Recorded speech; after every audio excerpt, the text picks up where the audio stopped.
Karl is the fire, and Karlawangk is the language, Wangi, our Nyunga language.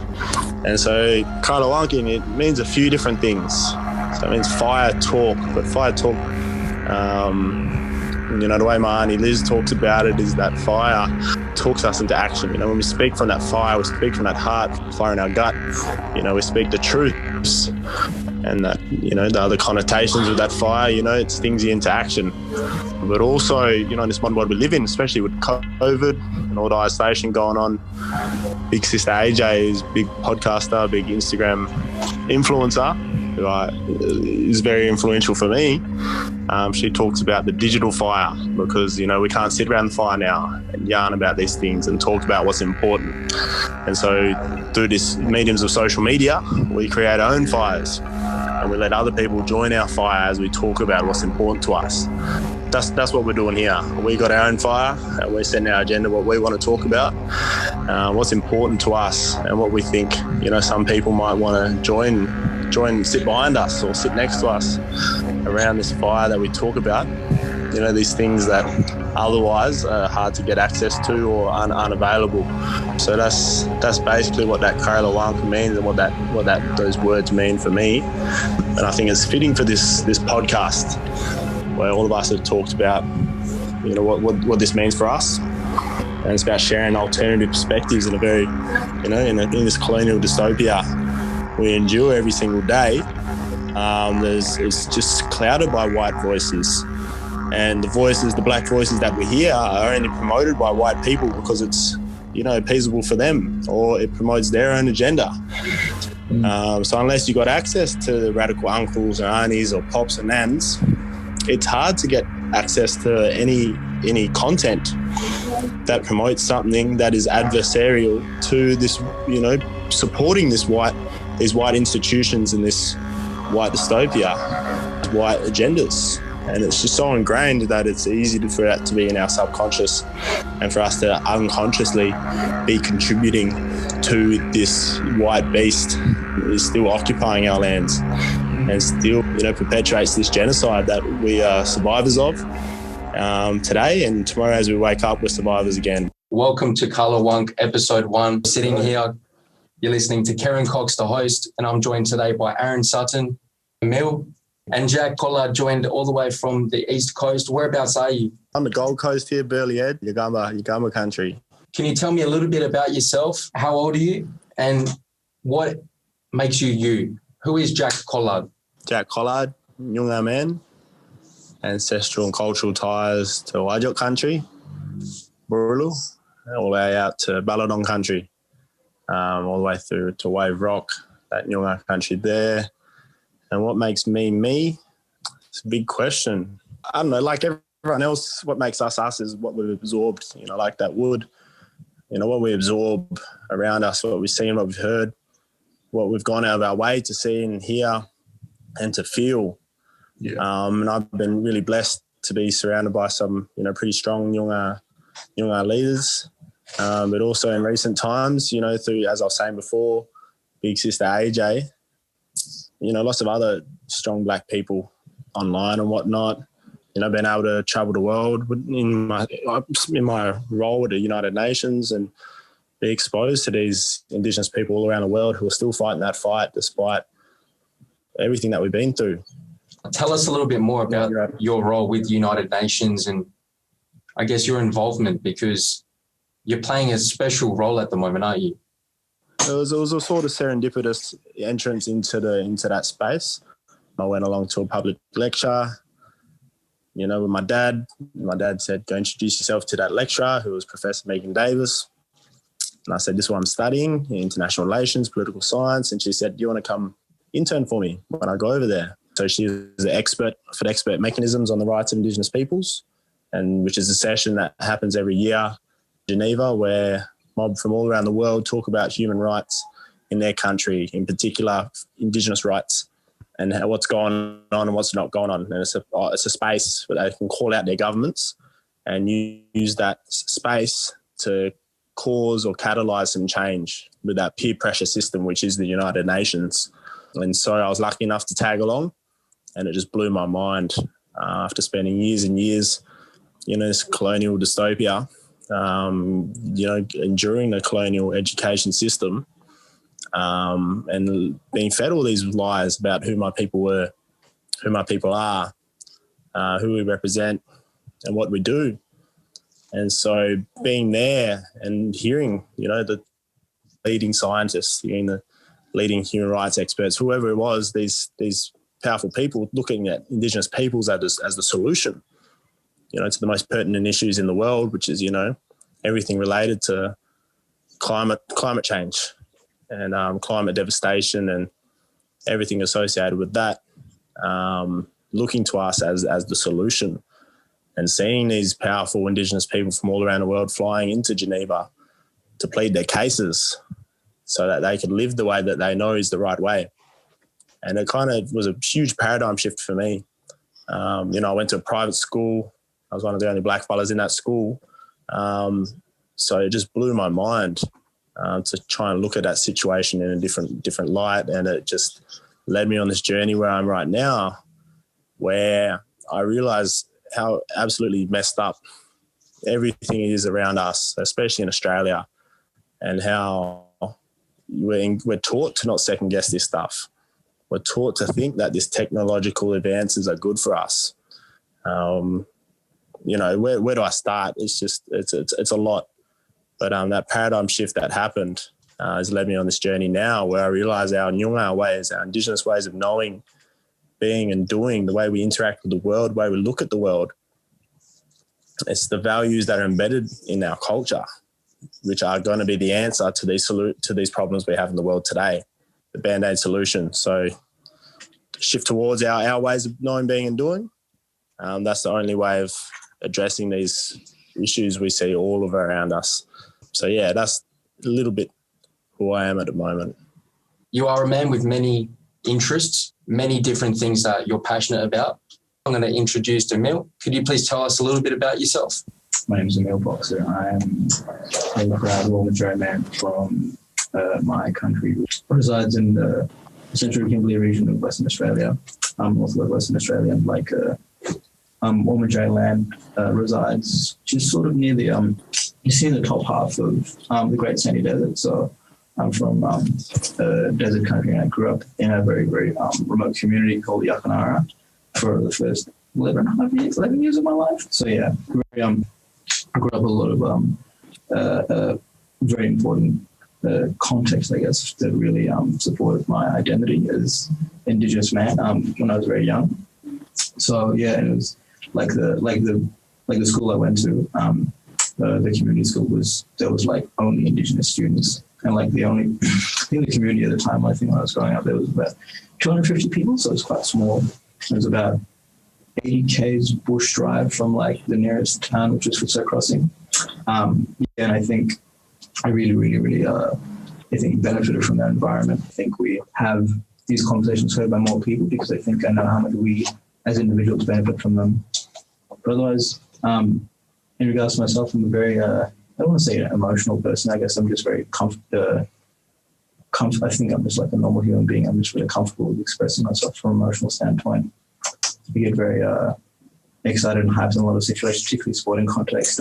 Jack and Aaron know they're both nice. We did games together, and we just we all just feed off each other and just go off chops, like we're having a good time.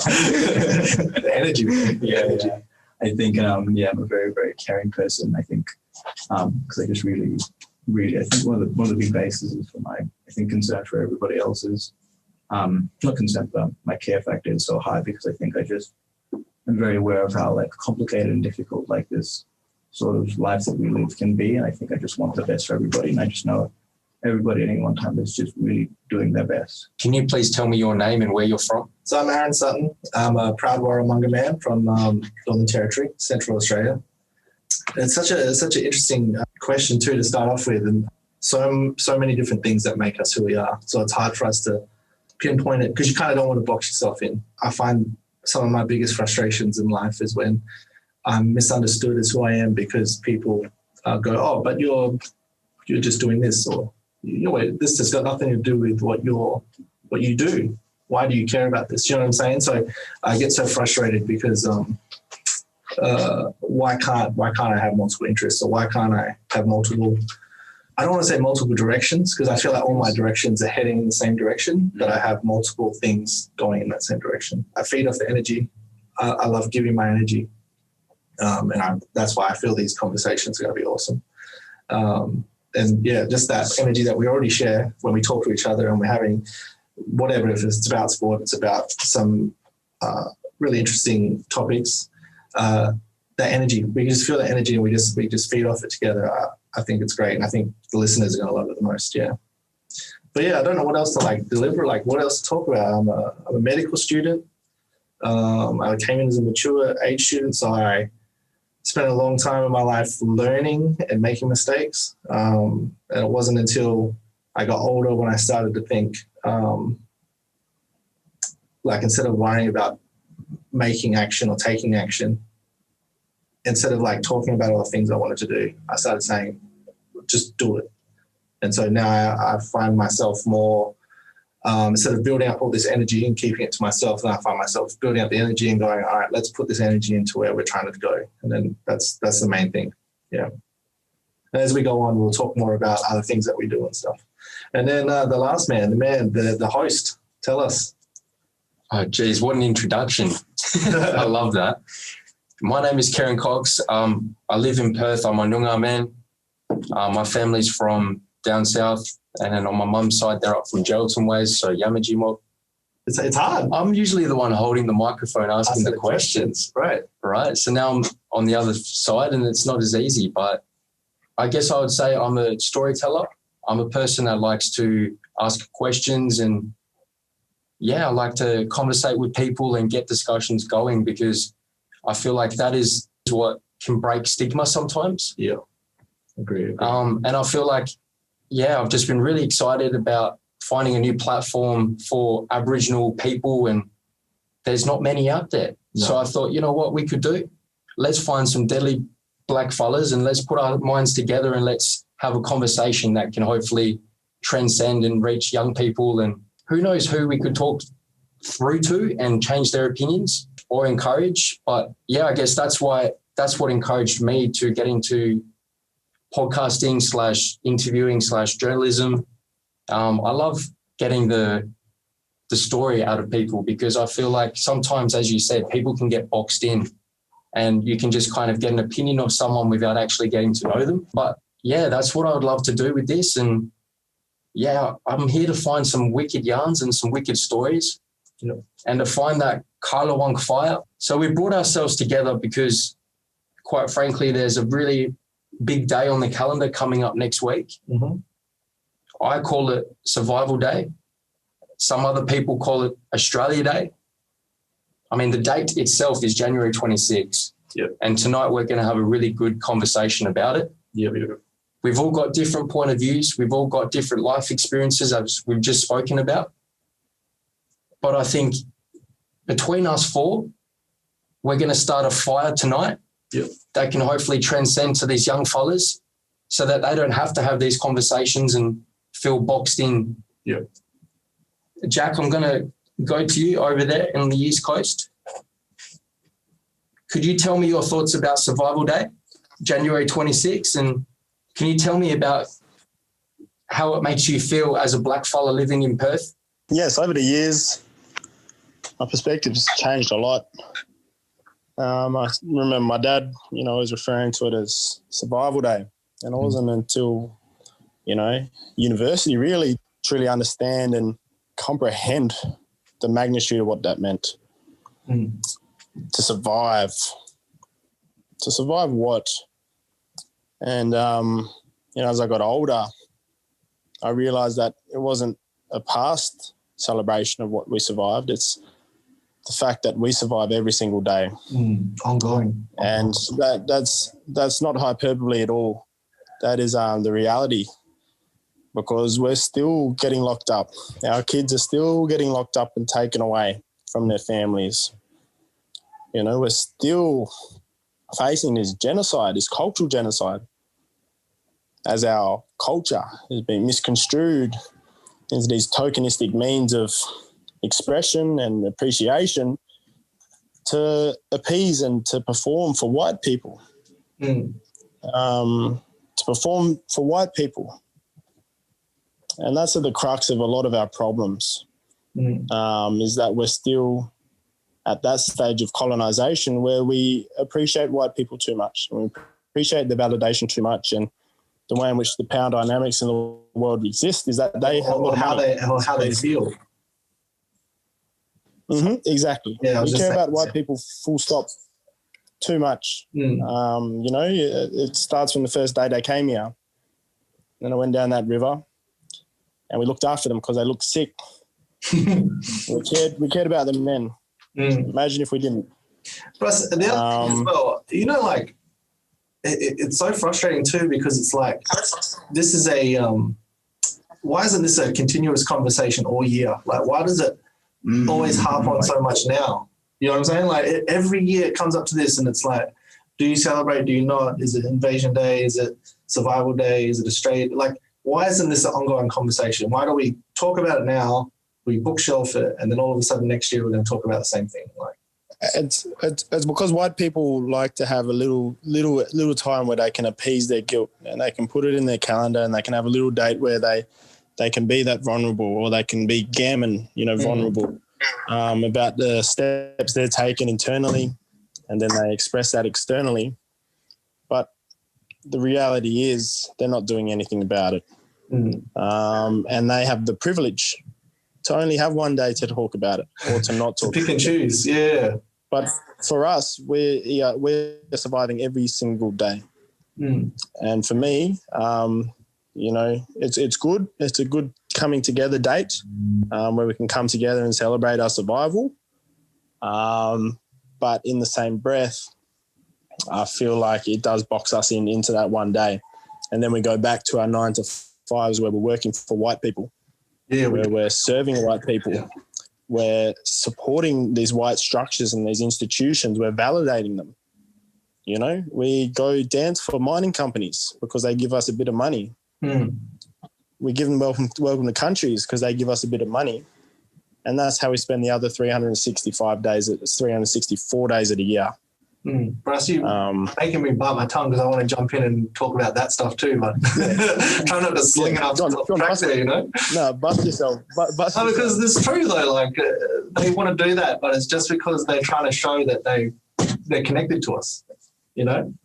That, we're giving that connection. We do good for you, black fella. Look what we do for black fellas. Oh, we got them here doing dancing. Oh. But at the end of the day, it's gammon. It's not real. And it's detrimental to everything we want to do. And we overlook that. We give that the blind eye because I got to put food on the table, and because I can't get food because they killed all of our native animals. You know, they destroyed all of our native plants, all our medicinal plants, all of our farms. You know, all across wide our country, Perth, that Boorloo area, there were big yam farms, there were big fish traps, and they destroyed them all, so that we had to go to them to get our food.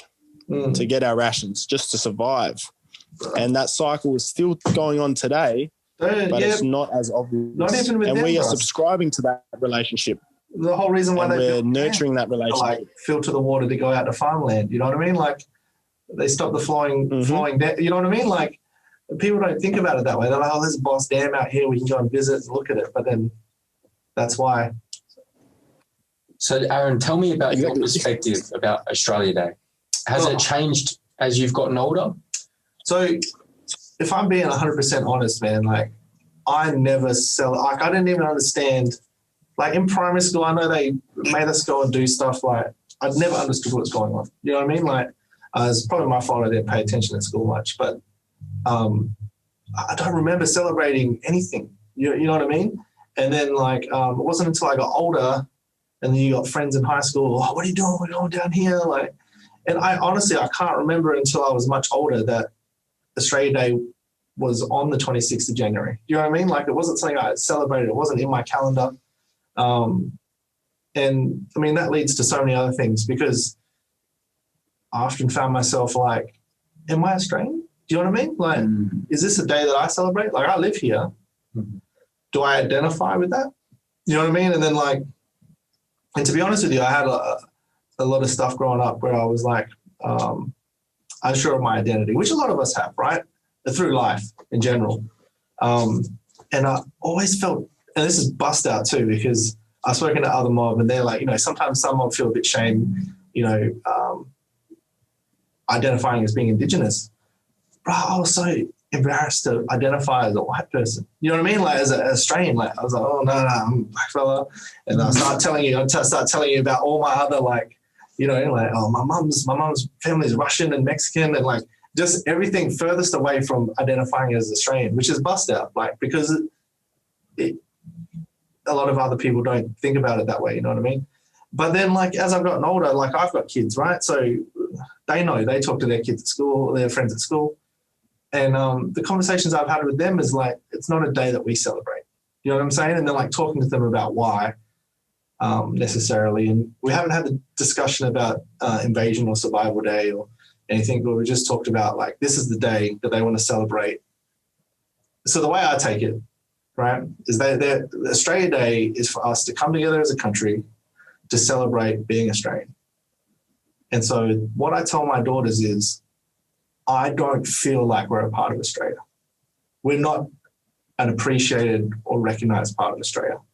And then that's what made it amazing to me in preparation for this Australia Day.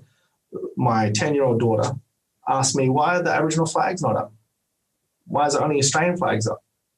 And I said, well, that's part of it, right? Like that's part of the reason why we start to think like, are we a part of this? Is this for us? Why are we not represented at any part? And then everyone's like, well, that's your flag too. Well, no, it's not. It doesn't represent us. Mm.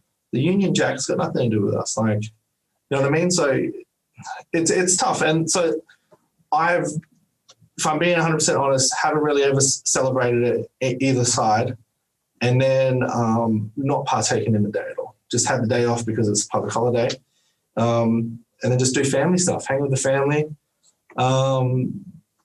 But then as the girls have gotten older and they know that fireworks are on and they want to know why they can't go and see the fireworks, I was like, because I don't want to celebrate what this stands for. And then we start having those conversations. So I think that's where I look at it, and like we've talked about it a million times, what can be done about it? You know what I mean? And that leads to some interesting conversations too, because it's like, well, when people ask me, they ask you, right, what do you want?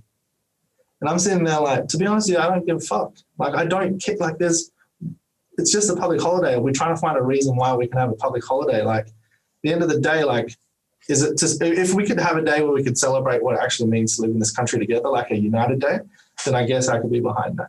And it represented every single person that's in this country, sure. But the whole change the date thing, I'm not with it.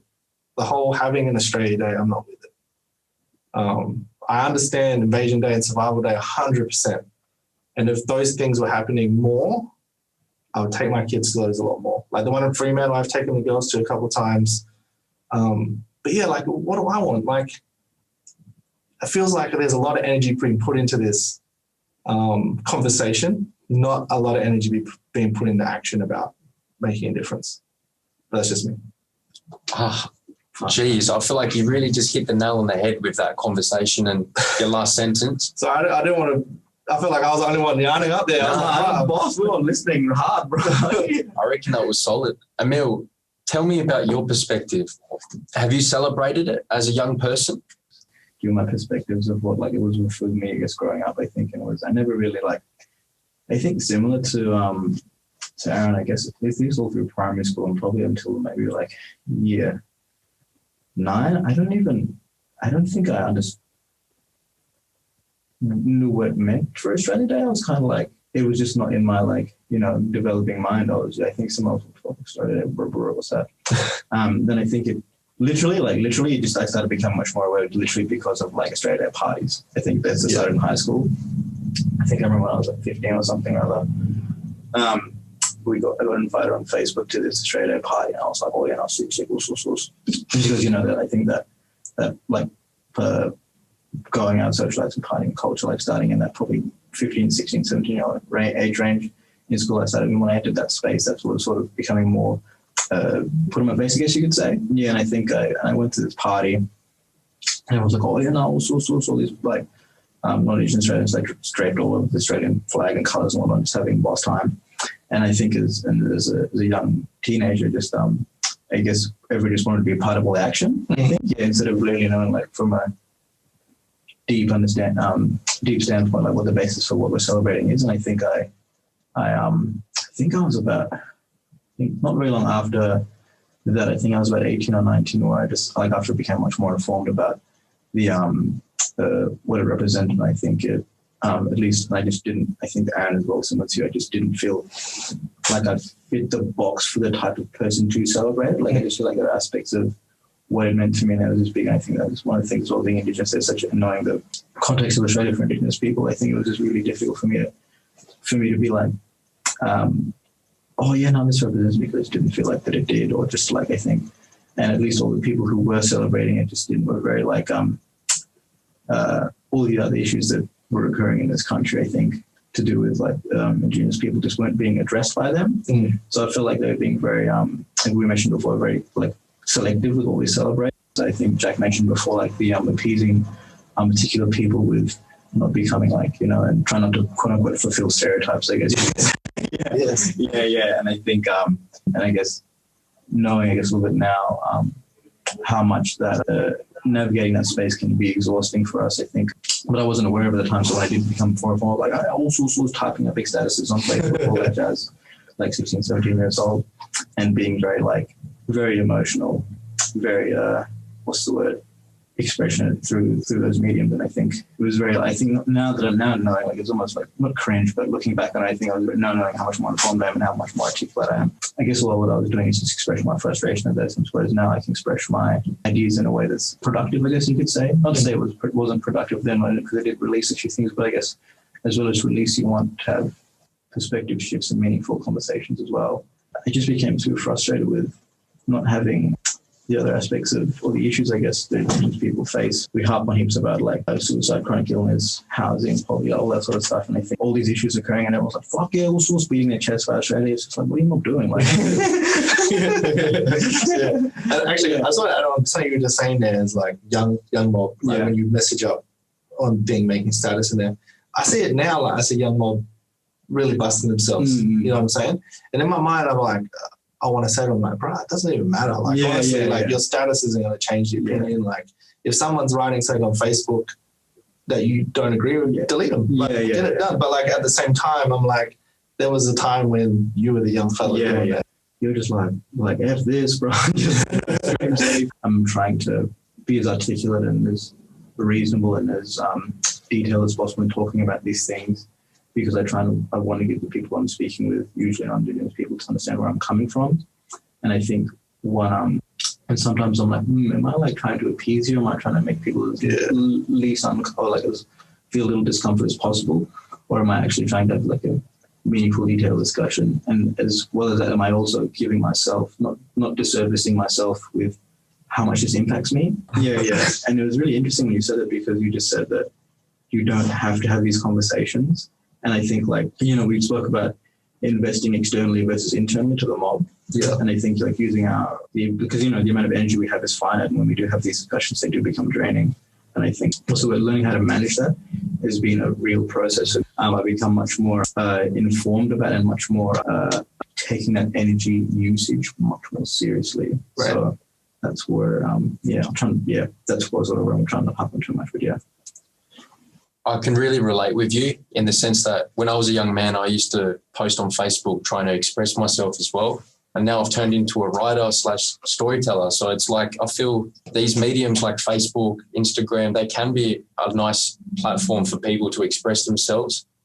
But it comes back to what you said, Aaron. How can we make it more meaningful rather than just another like, let's say? How can we get to the crux of it and try to do something more meaningful? Me personally, with January 26, it's been a bit of a mixed bag with me.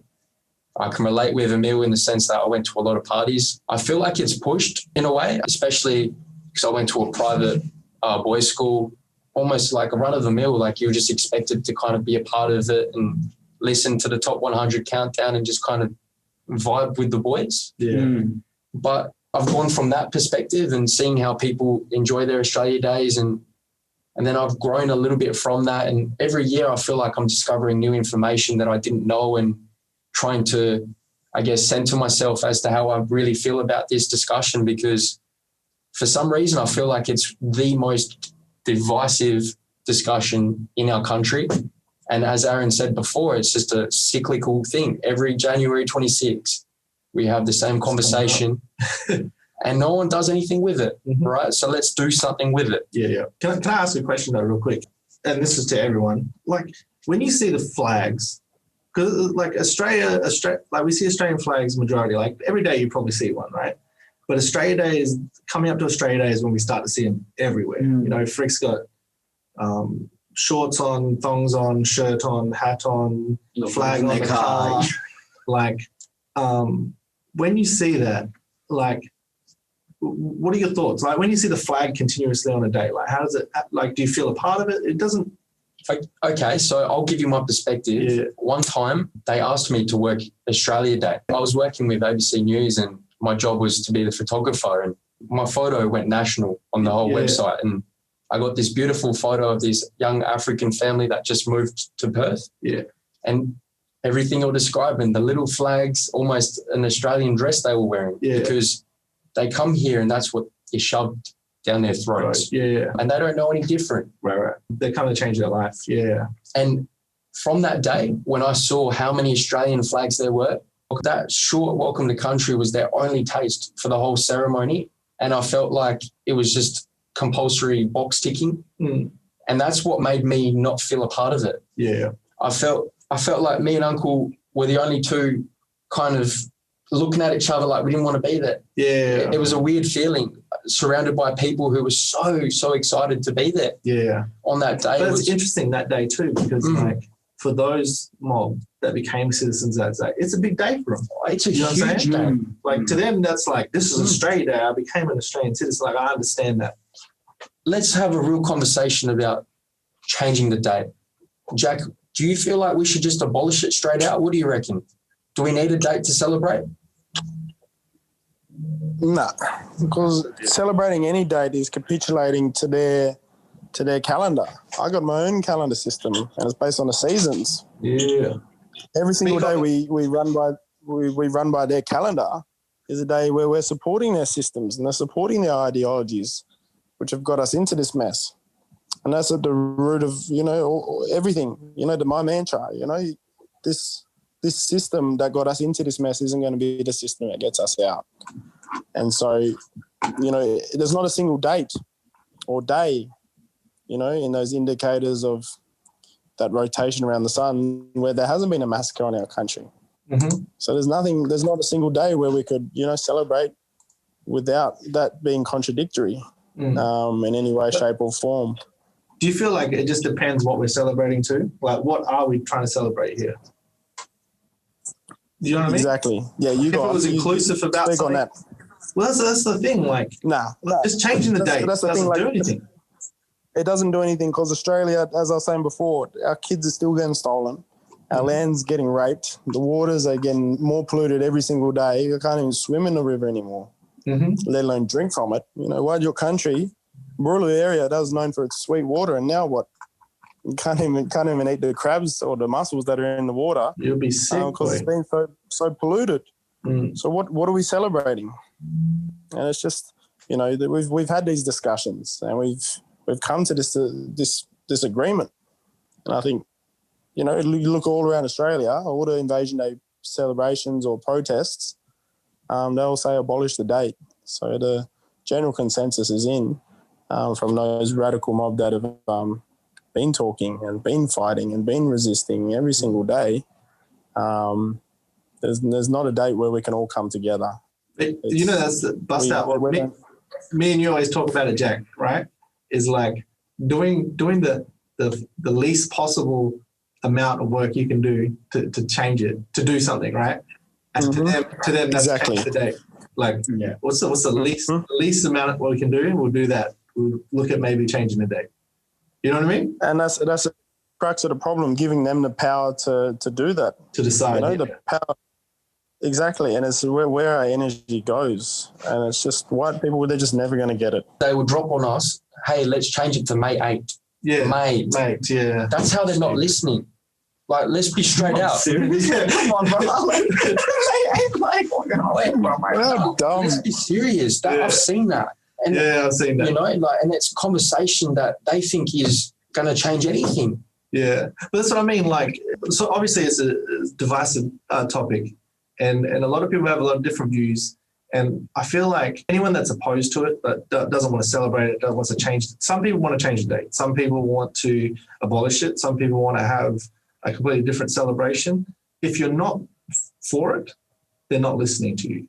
You know what I'm saying? Like, and like I said, the biggest question is, what are we celebrating? Like, what the fuck are we celebrating? No one knows. Because you ask a million people, they'll be like, it's the day we were founded. No, it's not. It's the day we were independent. No, it's not. Like, what are we celebrating? Like, what is the point of the day? Is the point to celebrate unity? Because we're not doing it. Well, let's come back to education. Right. I feel like a lot of us have gone to school. So a lot of us have gone to university. About this too. Sorry. No, it's wonderful. I love that fire. That's what we're here to do. We get pushed into these circles where we have to have these conversations. And now I feel like we're tired of talking. The energy is just not there anymore. Once you start having the same conversations for 20 years, we're literally getting to that point now, 20 years of conversating the same thing. People are getting sick and tired of it. Emile, what do you really feel like? Do you feel like we need to abolish it to move forward and maybe create, like, let's say a new day, but also acknowledge what happened on Survival Day? I think that's a very good question. I think before, when I was mentioning that, when we had the other yarn, I was, okay, we have like the, I guess, the quote unquote options here is like, we have one side is about like one option, change the date, the other option, abolish the date. What I was thinking a lot in depth about, particularly the notion of change the date. And we were mentioning before, like, if we do change it, what does that signify? And if we have it like at all, what does that signify? And who's celebrating this day? And I think I had to weirdly navigate a lot with Australia Day in the sense that because it's such a huge event and like the whole country basically is celebrating what it means to be Australian, like whatever it means to them. I think it's one thing I think it creates for a lot of people as well. If they're not a part, if they're navigating a way into not celebrating it, I think one thing they really have to deal with is, weirdly enough, I feel like a really strong sense of FOMO in a way. Like, you know, when you don't get invited to a house party or any sort of event where your mates are and you want to go do whatever, hang out and all that jazz. It's really, really amplified in Australia because it's like the freaking whole country. Every human being on this freaking continent is like, yeah, like, let's celebrate being Australian, you know, whatever that means for them. And I think like navigating that, I think, so where I'm sort of getting at is that I'm trying to give a lot of context to for my answer, which is that I don't alluding to the fact of alluding to the idea, I'm not alluding to the notion of why this day is so divisive. It's like, I think let's look at that word divisive for a second. It's dividing one group of people on one side, group of people on the other side. And if you're on either side, I think, particularly if you're a non-Indigenous Australian, if you celebrate Australia, I think, okay, this is divisive for me. Why is it divisive? Why do I stand there proud beating my chest for Australia Day? Like, why am I doing this? And I think, and okay, cool, I'm doing it because of these reasons. I feel like it represents me. I feel like, you know, with the plethora of reasons, I'm not Indigenous, so I can't comment on why people would think what they think. So, and I think, okay, cool. Like, I think all these things, they're not invalid. They're just my opinion, my experience as a human being. Okay, now let's look at the opposite end. There's a whole group of Indigenous people who are like saying abolish today, change it, whatever they're saying. Let me try my hardest to understand the basis of their reason behind why they do that, why they're doing what they're doing. Okay, now I'm trying to, and I think that's going to take a while and a lot of discussing if you are somebody who's navigating that. It's a lot of investment. Yeah, it's a lot of investment. Can I just add too? Yeah, and maybe I'm just boxing them in too, but I feel like sometimes like they don't even have a reason why they don't want to change the date. Yeah, it's just fuck you. Yeah, it's just like, oh, and I think one thing I think it is just like, it feels like it's everything that they feel is represented by that is getting taken away from them. And I think they don't know. And I think it's not just like, oh, they're taking away whatever they think that's getting taken away from them. They're taking away the name of my cheese. Yeah, name of my cheese. What's up? You know what I mean? I feel like they're losing something. Yeah, and I think maybe like, what are they losing? And do they, like even if they are losing something, what is that something? And do they have any ownership over that, what that something is? Mm. And I think what right do they have to celebrate that something? Should they celebrate it? And why are they celebrating it? And I think in regards to shifting of the day, I was mentioning before, who's celebrating it and why they're celebrating it. And I think because for me, at least the more and more discussions I have, I'm just thinking the other day literally about like why were, Indigenous people are very proud of like NAIDOC week in particular, or Survival Day or Sorry Day and all that jazz. Mm. And I think it's because of we like the literally fucking DNA flowing through all of our in our blood right now is like from the ancestors who like and people who survived like this freaking wild time of colonization, particularly in the early days. And I think that's really why we have this really strong sense of pride. And it's strange as well because there are a lot of other different contexts as well and throughout the world, like where a lot of people celebrate that survival as well. Like, in America, like Independence Day, everyone's like, yeah, also we fought off the English and we have this land, which weirdly enough because they like invaded like the native people over there. Anyway, using that in a sense, and I think that it's like the Australian people, they don't have that. I think like not Australians, but non-native Australians. I think that's not. It's a or at least whatever they use, they may have, I guess, for their context, I don't know because I'm not speaking to one at the moment. But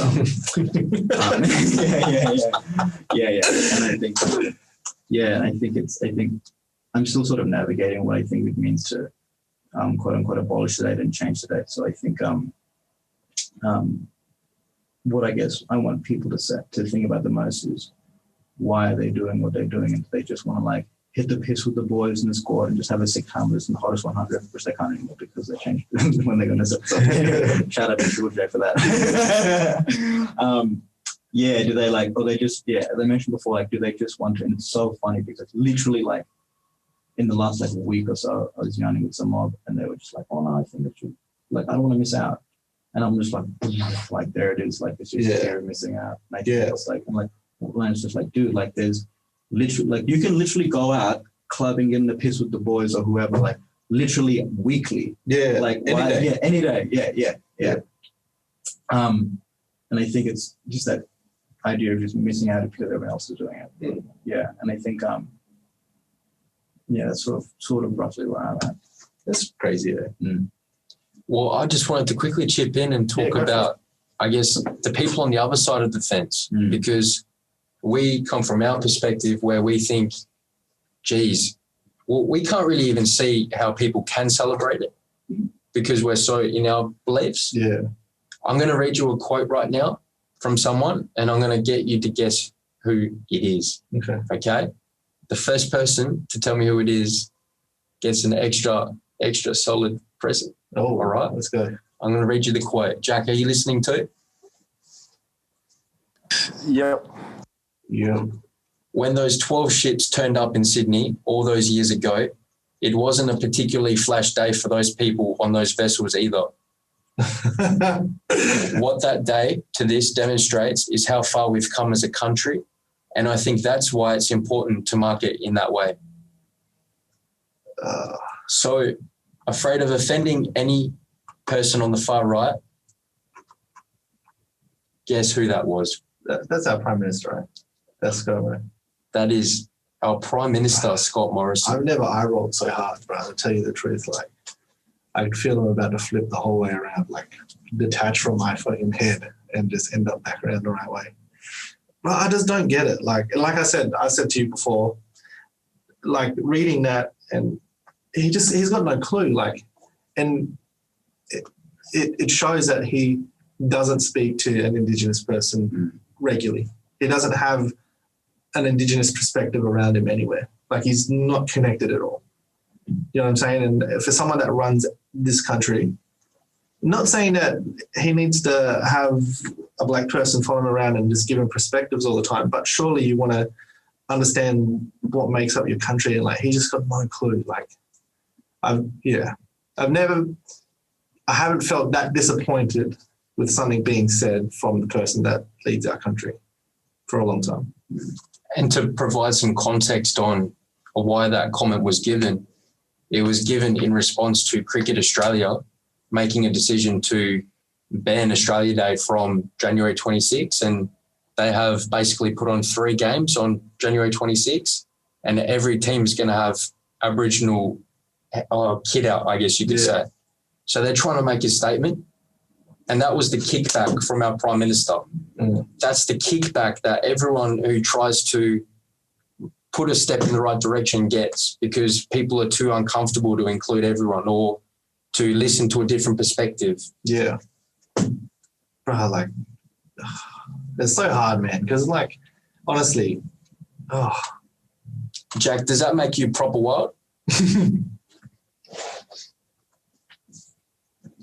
He's probably busting himself right now on mute.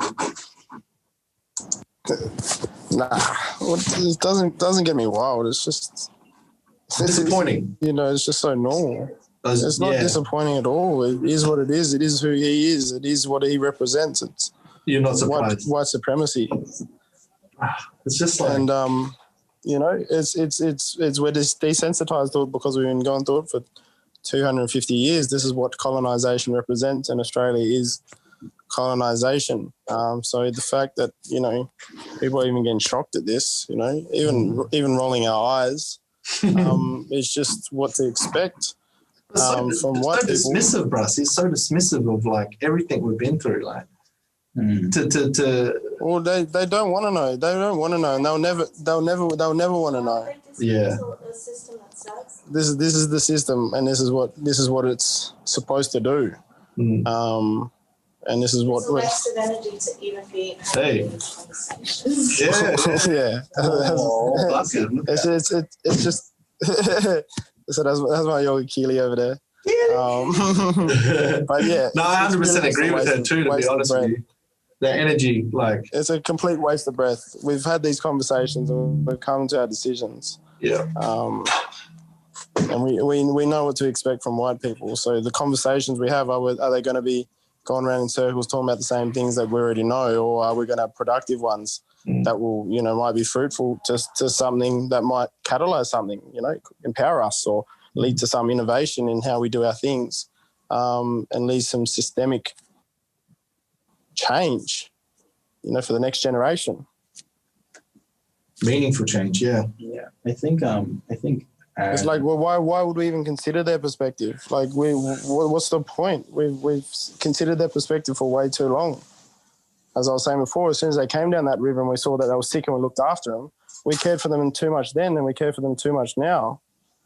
It's just, what's the point? What are we trying to achieve? Yeah, I think, I really, really agree and vibe off a lot of this energy that was just spoken about this. And I think it's really interesting to about what that sort of what that represented in that statement, saying like it wasn't a particularly tough time for those people in those 12 ships as well. And I just looked at it and I was just like, is this bloke like taking the piss? Like fucking like, it's just that does he just post up against the experience of these particular sailors or people on this vessel, like against like the entire experience of like the Indigenous people of Australia, and like look at them and contrast them and be like, thinking it wasn't that dissimilar. Yeah. I was just like, what the fuck is this dude doing? Like in this one statement, did he just like he tried to. Yeah, he tried to. That's honestly how I felt, and I was just like, that's where my eye roll came. Like, bro, yeah. And I think, and I guess it's very, I guess one of the things that's more, I guess from Jack's perspective, it's not alarming for him, because we're all aware of it, but I think making that statement from the position that he is in such a public manner, got everyone just to be like, at least give people have perspectives like us who were just like, bro, like this bloke for real? Like, it wasn't a particularly tough time for them as well. It's like, what do you mean, bro? I think it's really important that we need to hold our leaders to account, especially when they're not representing what we need as a nation. He's not my leader. He's not our leader. I'm not claiming him. He's not leading me in any direction. Mm-hmm. And that's where we hold the power. Where are we giving our power? We hope you have a wonderful night. Come back for episode 2. We're going to have some more deadly things to talk about. Until then, Karlawangk, speak soon. Love you, Mom.